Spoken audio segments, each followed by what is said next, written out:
যে সরিষা দিয়ে আমরা ভূত তাড়াই, সেই সরিষার মধ্যেই ভূত লুকিয়ে আছে।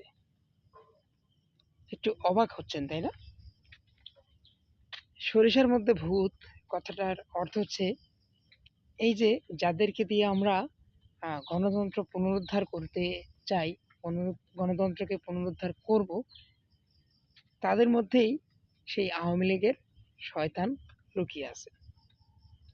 এক নম্বর হচ্ছে শাহাবুদ্দিন চুপ্পু অর্থাৎ রাষ্ট্রপতি, দুই নম্বর হচ্ছে জেনারেল ওয়াকারুজ্জামান। এরা তলে তলে কিন্তু আওয়ামী লীগকে পুনঃপ্রতিষ্ঠা করার জন্য উঠে পড়ে লেগেছে একের পর এক।